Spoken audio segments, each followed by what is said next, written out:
Hi friends, ನಾನಿವತ್ತು ತೋರಿಸ್ತಿರೋ place Edakkal caves. ಇದು ಕೇರಳದ ವಾಯ್ನಾಡ್ನಲ್ಲಿ ಬರುತ್ತೆ. ಎಡಕಲ್ ಕೇವ್ಸ್ ಸೋಮವಾರ ಮತ್ತು ಸಾರ್ವಜನಿಕ ರಜೆ ದಿನಗಳನ್ನು ಹೊರತುಪಡಿಸಿ ಪ್ರತಿದಿನ ಬೆಳಗ್ಗೆ 9ರಿಂದ ಸಂಜೆ 4ರವರೆಗೆ ತೆರೆದಿರುತ್ತೆ. ಇಲ್ಲಿ ನೀವು 1 ಕಿಲೋಮೀಟರ್ ಗುಡ್ಡಗಾಡು ಪ್ರದೇಶದಲ್ಲಿ ಟ್ರೆಕ್ಕಿಂಗ್ ಮಾಡಬಹುದು. ಇಲ್ಲವಾದರೆ ಪಾರ್ಕಿಂಗ್ ಪ್ಲೇಸ್ನಿಂದ ಮೆಟ್ಟಲುಗಳ ಬಳಿ ಇರುವ ಟಿಕೆಟ್ ಕೌಂಟರ್ಗೆ ಜೀಪ್ ಶಟಲ್ ವ್ಯವಸ್ಥೆಯು ಲಭ್ಯವಿದೆ. ಅದರಲ್ಲೂ ಪ್ರಯಾಣಿಸಬಹುದು. ಈ ಜೀಪ್ನಲ್ಲಿ ಒಬ್ಬರಿಗೆ 70 ರೂಪೀಸನ್ನು ತೆಗೆದುಕೊಳ್ತಾರೆ. ಆದಷ್ಟು ನೀವು ಕಾಲ್ನಡಿಗೆಯಲ್ಲಿ ನಿಮ್ಮ ಫ್ರೆಂಡ್ಸ್ ಮತ್ತು ಫ್ಯಾಮಿಲಿ ಜೊತೆ ಟ್ರೆಕ್ಕಿಂಗ್ ಮಾಡುವುದು ಅತ್ಯುತ್ತಮ ಅನುಭವವನ್ನು ನೀಡುತ್ತದೆ.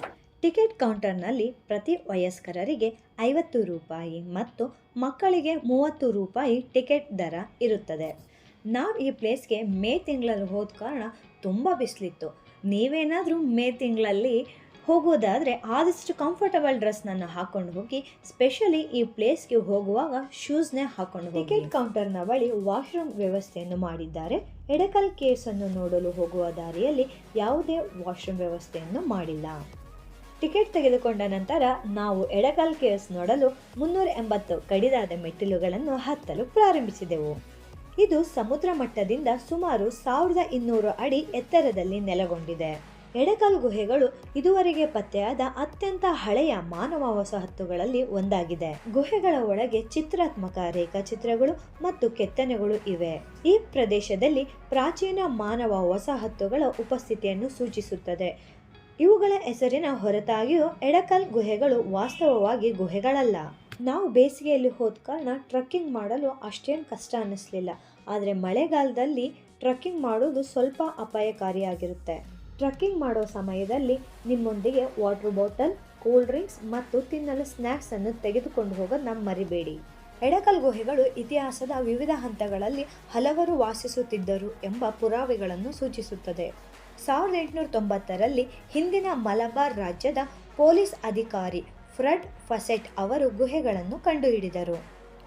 ಅವರು ತಕ್ಷಣವೇ ಅವುಗಳ ಮಾನವಶಾಸ್ತ್ರೀಯ ಮತ್ತು ಐತಿಹಾಸಿಕ ಪ್ರಾಮುಖ್ಯತೆಗಳನ್ನು ಗುರುತಿಸಿದರು. ಇಲ್ಲಿ ನೀವು ಗುಹೆಗಳ ಗೋಡೆಗಳ ಮೇಲೆ ಮಾನವ ಪ್ರಾಣಿಗಳ ಅಂದರೆ ಆನೆ, ನವಿಲು ಮುಂತಾದ ಆಕೃತಿಗಳು, ಕೆತ್ತನೆಗಳನ್ನು ನೀವು ನೋಡಬಹುದು. ಈ ಕೆತ್ತನೆಗಳು ಇತಿಹಾಸ ಪೂರ್ವ ಯುಗದಲ್ಲಿ ಬದುಕಿದ್ದ ಅತ್ಯಂತ ಸುಸಂಸ್ಕೃತ ಸಮಾಜಕ್ಕೆ ಉತ್ತಮ ಪುರಾವೆಯನ್ನು ನೀಡುತ್ತದೆ. ಈ ಎಡಕಲ್ ಗುಹೆಗಳು ಪ್ರಪಂಚಾದ್ಯಂತ ಪುರಾತತ್ವ ಶಾಸ್ತ್ರಜ್ಞರ ಮತ್ತು ಇತಿಹಾಸಕಾರರ ಗಮನವನ್ನು ಸೆಳೆದಿದೆ. ಅವರು ಗುಹೆಗಳು ನವಾಶಿಲಾ ಯುಗದ ಜನರ ಆವಾಸ್ಥಾನವೆಂದು ಕರೆದುಕೊಂಡರು.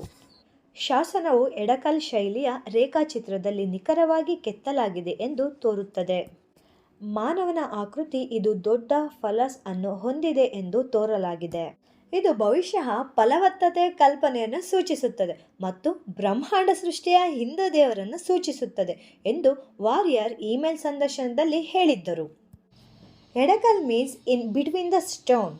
ನೀವಿಲ್ಲಿ ನೋಡ್ತಿರಬಹುದು, 2 ದೊಡ್ಡ ಬಂಡೆಗಳು ಒಂದು ಸಣ್ಣ ಬಂಡೆಯನ್ನು ಹಿಡಿದುಕೊಂಡಂತಹ ರೀತಿಯಲ್ಲಿ ಕಾಣ್ತಿದೆ. ಇದನ್ನು ನಾವು ಎಡಕಲ್ ಅಂತ ಹೇಳ್ತೀವಿ. ಇಲ್ಲಿ ಇನ್ನೂ ಒಂದು ವಿಶೇಷತೆ ಅಂದರೆ ನೀವಿಲ್ಲಿ ನೋಡ್ತಾ ಇರ್ಬೋದು, 2 ಏಕ ಬಂಡೆಗಳು ಸಮಾಂತರವಾಗಿ ಸಣ್ಣದಾಗಿ ನಡುವೆ ಗ್ಯಾಪ್ ಇದೆ. ಇಲ್ಲಿಂದ ನಾವು ಮೇಲಿಂದ ಕೆಳಗಿನವರೆಗೂ ನೋಡಬಹುದಾಗಿದೆ. ನೀವು ಮೇಲೆ ನೋಡ್ತಾ ಇರ್ತಕ್ಕಂಥ ವ್ಯೂ ಪಾಯಿಂಟು ತುಂಬ ಚೆನ್ನಾಗಿರ್ತಕ್ಕಂಥ ಪ್ಲೇಸು. ಆದಷ್ಟು ನೀವು ಅಲ್ಲೇ ಟೈಮ್ನ ಸ್ವಲ್ಪ ಸ್ಪೆಂಡ್ ಮಾಡಿ. ನಾವು ಈ ಪ್ಲೇಸ್ ನೋಡಿಕೊಂಡು ಕೆಳಗಿಳಿಲಿಕ್ಕೆ ಸ್ಟಾರ್ಟ್ ಮಾಡಿದ್ವಿ. ಎಡಕಲ್ ಕೇವ್ಸ್ಗೆ 2 ರೂಟ್ ಇದೆ.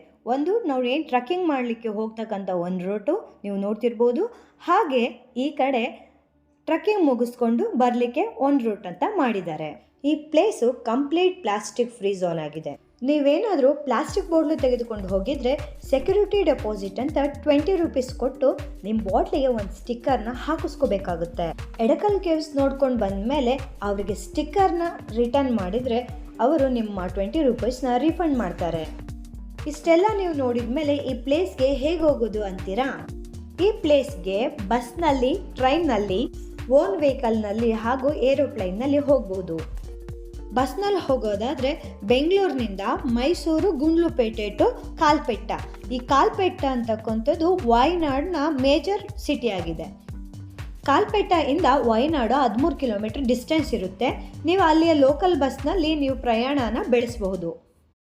ನೀವೇನಾದರೂ ಟ್ರೈನ್ನಲ್ಲಿ ಹೋಗಬೇಕಂದ್ರೆ ಈ ಪ್ಲೇಸ್ಗೆ ಯಾವುದೇ ಡೈರೆಕ್ಟಾಗಿ ಟ್ರೈನ್ ಕನೆಕ್ಟಿವಿಟಿ ಇಲ್ಲ. ಬೆಂಗಳೂರಿನ ಯಶವಂತಪುರ ಜಂಕ್ಷನ್ನಿಂದ ಕೇರಳದ ಕೋರಿಕೋಡ್ ಸ್ಟೇಷನ್ವರೆಗೆ ಟ್ರೈನ್ ಅವೈಲೇಬಿಲಿಟಿ ಇರುತ್ತೆ. ಅಲ್ಲಿಂದ ನೀವು ಟ್ಯಾಕ್ಸಿ ಅಥವಾ ಬಸ್ನಲ್ಲಿ ವಾಯನಾಡ್ಗೆ ತಲುಪಬಹುದು.